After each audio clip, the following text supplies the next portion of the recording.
Terima kasih Anda masih di Berita Utama. Di balik tembok Keraton Surakarta yang anggun dan syarat dengan tradisi, ada bara, perebutan tahta. Konflik internal keraton kian menguat seiring kepergian Sang Raja Pakubuwono ke-13. Keraton yang seharusnya menjadi pusat harmoni, kini jadi arena perebutan kekuasaan. Masing-masing pihak merasa paling berhak menjaga adat dan warisan leluhur. KGPH Purbaya dan KGPH Hangabei harus saling berhadapan. Keduanya mengklaim berhak mewarisi tahta sang ayah. Wafatnya Pakubuwono ke-13 2 November 2025 lalu membuka babak baru perebutan tahta yang selama ini terpendam. Jika sesuai tradisi, sang putra mahkota yang telah ditunjuk akan naik tahta menggantikan sang ayah.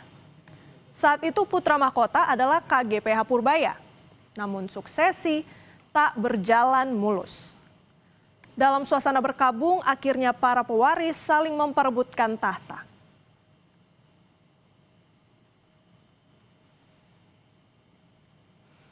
Di depan jenazah sang ayah, Pakubuwono ke-13, Purbaya berikrar.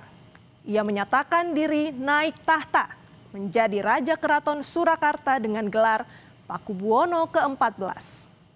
Dengan pengukuhan dirinya itu, maka Purbaya menjadi Raja Solo yang baru, meneruskan tahta ayahnya.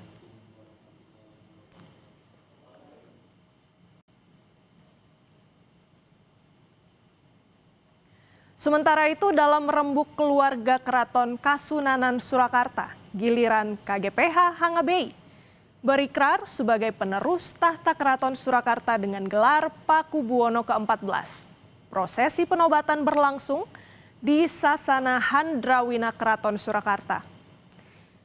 Dihadiri KGPA Tejo Wulan, putra-putri almarhum Pakubuwono ke-12 dan ke-13, para Sentono Dalem, serta abdi dalem.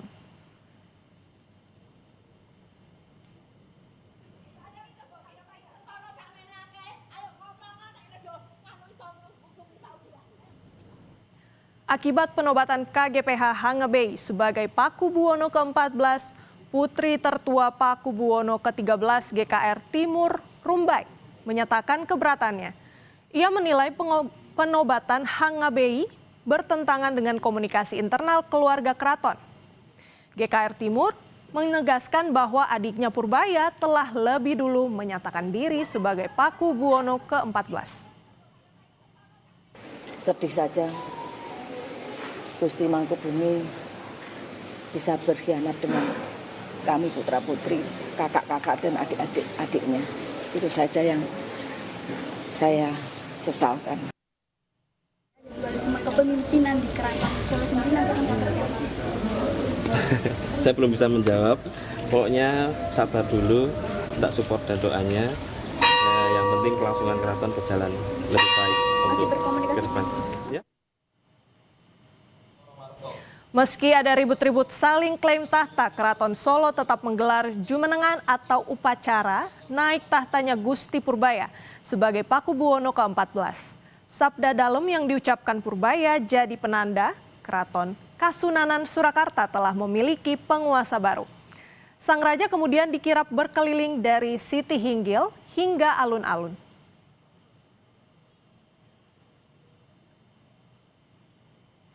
Dualisme penguasa Keraton Surakarta mau tidak mau membuat pemerintah ikut terseret ke dalam pusaran konflik internal keraton.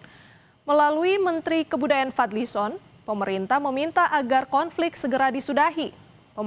Permintaan ini bukan tanpa alasan.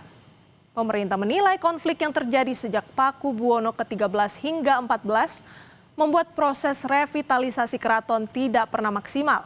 Pemerintah tak mau dana besar yang dikucurkan untuk revitalisasi keraton menjadi sia-sia. Upaya meredam konflik internal keraton juga tampak saat Wakil Presiden Gibran Rakabuming Raka berkunjung ke Solo. Gibran mengajak sejumlah tokoh termasuk Purbaya dan Hangabei untuk menikmati sate kambing bersama. Dalam pertemuan itu dibicarakan beragam hal, termasuk isu terkini. Gibran juga meminta pemerintah Kota Solo terus menjaga situasi agar tetap kondusif. Pak Wali, Gusti Bei, Gusti Purboyo, Gusti Tejo Wulan semua. Lalu tadi kita makan sate, makan tongseng sebentar sambil membicarakan kondisi Kota Solo dan juga keraton. Dan ya kami titip ke Pak Wali, mohon selalu dijaga kondusivitasnya.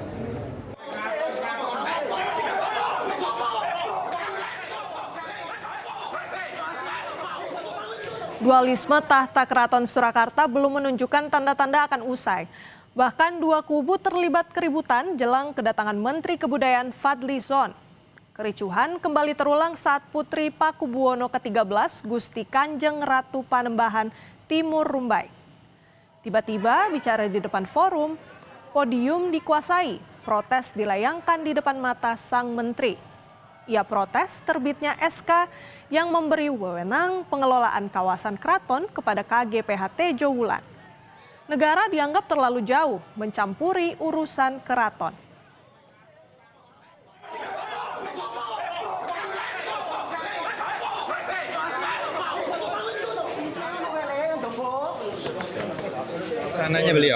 Pelaksananya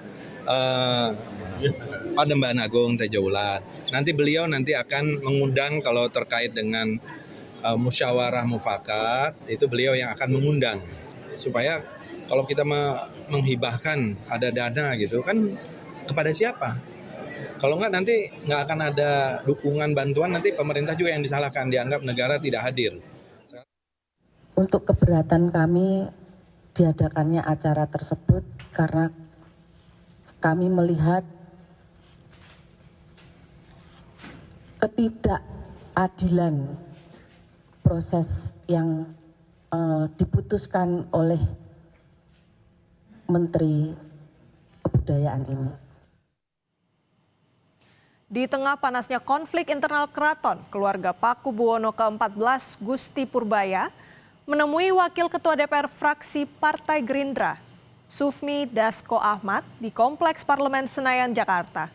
Pihak keluarga mengaku pertemuan itu sebagai silaturahmi. Namun pihak Purbaya tak membantah sempat ada pembicaraan soal dualisme tahta yang terjadi di Keraton Solo.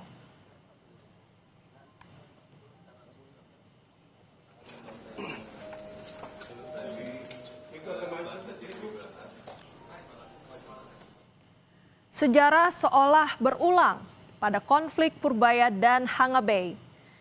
22 tahun lalu, konflik serupa juga terjadi pada sang ayah Pakubuwono ke-13 dengan Tejo Wulan. Keduanya saling klaim mewarisi tahta. Dan kini sosok KGPH Tejo Wulan muncul lagi dalam konflik kekuasaan. Jika dulu bertarung memperebutkan tahta raja, kini ia muncul sebagai pihak yang diberi kuasa Fadly Zon untuk mengelola aset keraton. Dalam pandangan pengamat sejarah dan budaya Solo, Dani Saptoni, konflik muncul akibat para bangsawan keraton melupakan esensi penting dalam tubuh keraton sebagai eksistensi budaya. Siapa yang nanti bisa mendamaikan, yaitu adalah keluarga keraton sendiri. Dan ketika ada keikutsertaan pihak luar yang ikut serta ini memang benar-benar harus kompatibel. Tidak ada tendensi, tapi benar-benar objektif semua untuk keberlangsungan keraton.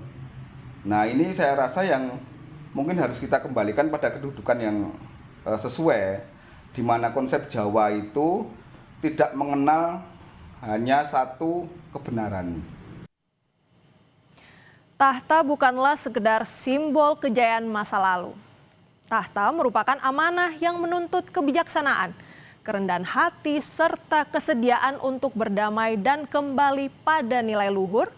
Dan semoga konflik yang terjadi di Keraton Surakarta tidak berlarut dan bisa segera berakhir. Jangan beranjak saudara, tetap di Berita Utama karena masih ada informasi lainnya. Seorang bocah terkunci di dalam mobil dengan kondisi mesin masih menyala. Ia terjebak di dalam mobil saat tertidur lelap.